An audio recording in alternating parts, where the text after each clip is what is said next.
अस्सलाम वालेकुम। आज का मेरा टॉपिक है कि हम एलसीएम को डिवीजन मेथड में कैसे सॉल्व करें और एचसीएफ को डिवीजन मेथड में कैसे सॉल्व करें।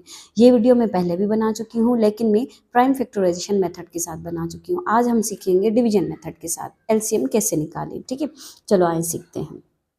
सबसे पहले हम उसमें क्या करते थे कि 12 के अलग फैक्टर्स निकालते थे, 24 के अलग, 32 के अलग, 36 के अलग। ठीक है, इसमें ऐसे नहीं होता, इसमें एक साथ ही सबके फैक्टर्स निकालेंगे। हमने लिखा 12, फिर लिखा 24, फिर लिखा 32, फिर लिखा 36। ठीक है, अब हम इन सबके फैक्टर्स एक साथ निकालेंगे। ठीक है, सबसे पहले हम हमेशा इसमें भी प्राइम नंबर्स ही यूज़ करेंगे। ठीक है, सबसे पहले छोटा प्राइम नंबर वो क्या होता है, हमारे पास 2 होता है। ठीक है, 2 सब पे आ रहा है, सब पे लग रहा है। 2 6 ज़ा 12, 2 1 ज़ा 2, 2 2 ज़ा 4। ठीक है, 24 पे भी आ गया 12 टाइम में। उसके बाद फिर 2 की टेबल देखेंगे, 32 पे आती है, लगती है बिल्कुल। 2 1 ज़ा 2, 2 6 ज़ा 12। ठीक है, फिर से दोबारा 36 पे भी 2 की टेबल लगती है। 2 1 ज़ा 2, 2 8 ज़ा 16। ठीक है, अब दोबारा इन सब पे हम 2 की टेबल लगाएंगे, क्योंकि सब पे 2 की टेबल लगती है। 2 3 ज़ा 6, 2 6 ज़ा 12, 2 8 ज़ा 16, 2 9 ज़ा 18। ठीक है, अब हम ऐसे नहीं करेंगे कि पहले हम 3 की टेबल लगा लें फिर बाद में हम 2 की टेबल देखेंगे। हम अगर इन दोनों पे पहले 2 की टेबल लग रही है तो हम पहले 2 की टेबल ही लगाएंगे, फिर 3 की टेबल स्टार्ट करेंगे, नहीं तो हमारी सीरीज गलत हो जाएगी। ठीक है, तो अब हम यूज करेंगे 2 की टेबल। 3 को सेम वैसे का वैसा उतार देंगे, क्योंकि 3 जो है ना 2 की टेबल में नहीं आता। सही है, अब 6 की बारी आई। 2 3 ज़ा 6, 2 4 ज़ा 8। अब 9 को दोबारा नीचे ऐसे ही उतार लेंगे, क्योंकि ये 2 की टेबल में नहीं आता। ठीक है, अब दोबारा देखेंगे, अब दोबारा हम 2 की टेबल ही यूज करेंगे, क्योंकि अभी ये हमारा 4 रहता है। ठीक है, इस पर हम डायरेक्ट 4 की टेबल नहीं यूज करेंगे, क्योंकि हम प्राइम नंबर्स यूज कर रहे हैं। दोबारा हम 2 की टेबल यूज करेंगे, इस 3 को हम वैसे का वैसा उतार देंगे। ठीक है, 2 2 ज़ार 4। इस 9 को भी हम सेम उतार देंगे। सही है, फिर से हम 2 की टेबल ही अप्लाई करेंगे। 3 को हम सेम उतार देंगे, क्योंकि यहाँ पे अभी हमारा ये 2 बचता है। 2 1 ज़ा 2। अब हम 3 की टेबल यूज करेंगे। ठीक है, 3 1 ज़ा 3, 3 1 ज़ा 3 और 3 3 ज़ार 9। दोबारा हम 3 की टेबल यूज करेंगे, 1 को सेम नीचे ही उतार देंगे। 3 1 ज़ा 3। अब हमारे सारे फैक्टर्स हमें मिल गए। वो हमें क्या मिले, 2 इंटू 2 इंटू 2 इंटू 2 इंटू 2। ठीक है, कितने 2 आ गए हमारे पास, 2 4 5, 2 4 5। ठीक है, ये हमारे पास 2 आ गए। उसके बाद हमारे पास अभी क्या बचते हैं, 3 बचते हैं। दो मरतबा 3 आ गए। ठीक है, अब हम इन सबको एक साथ मल्टीप्लाई करेंगे, तभी जाके हमें हमारी एलसीएम मिलेगी। ठीक है, 2 2 ज़ार 4, 4 2 ज़ा 8, 8 2 ज़ा 16, 16 2 ज़ा 32।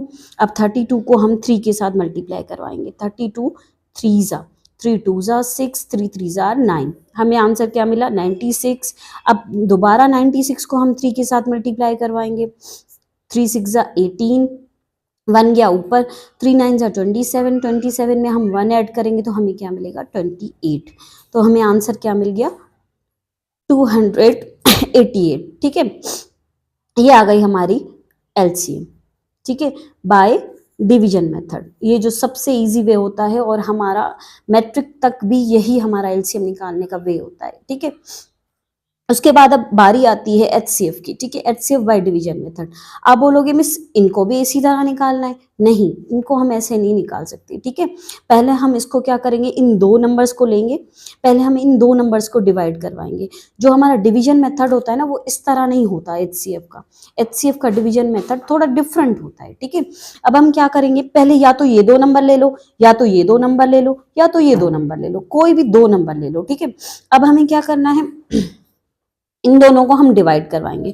24 को हम करवाएंगे 12 के साथ डिवाइड। ठीक है, तो जब डिवाइड करवाएंगे तो 12 की टेबल में 24 आता है। हाँ बिल्कुल आता है, 2 टाइम में आता है। हमने लिखा 12 20 2 ज़ा 24। ठीक है, माइनस करेंगे, हमें कुछ नहीं मिला। तो आप बोलेंगे मिस हमारा आंसर आ गया 2। नहीं, हमारा आंसर 2 नहीं है, हमारा आंसर है 12।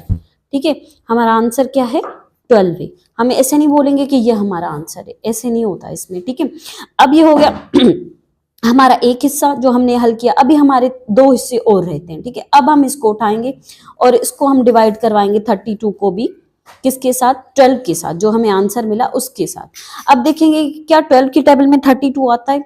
32 नहीं आता 12 की टेबल में, ठीक है, उससे छोटा नंबर आता है, तो वो क्या आता है? 2 टाइम्स आता है 24, ठीक है। अब हम इसको माइनस करवाएंगे, यहाँ से इसको 1 दे देंगे, 12 में से 4 गया तो 8 बचा, और 2 में से 2 गया तो कुछ भी नहीं बचा, सही है। अब ये जो हमारा 8 आ गया, अब ये चीज है हमारी समझने की, ठीक है, हमारी ये चीज हमारे समझने की है कि हमें अब क्या करना होगा। अब हमारे पास रूल होता है कि अब हम इसको दोबारा डिवाइड करवाएंगे, इसको, इस 8 को किसके साथ? जो हमारा पहला डिविजन था 12, उसके साथ हम करवाएंगे इसको डिवाइड, ठीक है। अब देखेंगे क्या 8 की टेबल में 12 आता है? नहीं आता, ठीक है। 8 की टेबल में 1 टाइम में 80 आता है, 8 2 जा 16 हो जाता है, वो बढ़ जाता है वो नंबर, तो हमें वो नंबर नहीं चाहिए, हमें एक छोटा नंबर चाहिए, ठीक है, जो 12 में से हम माइनस कर सकें। अब 12 में से 8 गया तो क्या बचा? 4 बचे, ठीक है। अब दोबारा यही सीन दोबारा हम अप्लाई करेंगे कि भाई दोबारा हम डिवाइड करवाएंगे, क्योंकि हमारे पास रिमाइंडर बच रहा है इस वजह से, ठीक है। अब देखेंगे 8, ये जो हमारा पहला डिविजर था, अब दूसरा डिविजर था, उसको हम दोबारा अंदर रखेंगे, ठीक है। अब हम जो हमारा रिमाइंडर बच गया उसके साथ दोबारा डिवाइड करवाएंगे, ठीक है। 4 2 जा 8, ठीक है, 8 आ गया, सही। अब यहाँ पे हमारे पास रिमाइंडर कुछ नहीं बचा ना, तो अब हमें आंसर मिल गया, और हमें आंसर क्या मिला? वो मिला हमें 4, ठीक है। क्यों? हमारा आंसर ये भी नहीं है, ये भी नहीं है, ये भी नहीं है, ये भी नहीं है, ये भी नहीं है, जो हमारा लास्ट डिविजर है ना, वो हमारा फाइनल आंसर है। लेकिन अभी भी ये हमारा फाइनल आंसर नहीं है, अभी भी हमारे पास 36 बचता है, हमें उसके साथ इसको 4 को डिवाइड करवाना है, ठीक है। तो हम अब 36 को लेंगे और उसके साथ करवाएंगे 4 को डिवाइड, ठीक है। तो क्या 4 की टेबल में 36 आता है? हाँ बिल्कुल आता है 36। कितने टाइम में आता है? 9 टाइम में आता है 36, ठीक है। तो हमारे पास नीचे कोई भी रिमाइंडर नहीं बचा, इसलिए हमारा फाइनल आंसर क्या निकला? 4 निकला, ठीक है। तो अब हम आंसर फाइनल क्या लिखेंगे? HCF इज 4, ठीक है। ये हमारा आ गया फाइनल आंसर। थोड़ा सा ट्रिकी था, लेकिन ये चीज भी काम की है। बहुत बहुत ज्यादा बच्चों को ये चीज समझ नहीं आती कि हम डिवीजन मेथड के साथ HCF कैसे करें। काफी बच्चे इस तरह कर लेते हैं, लेकिन ऐसे नहीं करना होता, ये इस तरह हल होता है। और उसका लास्ट आंसर बच्चे ये भी कर लेते हैं, लेकिन उसका लास्ट में आंसर बोल देते हैं या तो 2 है या तो 9 है, ऐसे नहीं होता। जो लास्ट डिविजर होगा ना, वही हमारा फाइनल आंसर होगा, ठीक है। आई होप आप लोगों को मेरी वीडियो अच्छी लगी होगी। Thank you so much. Allah Hafiz.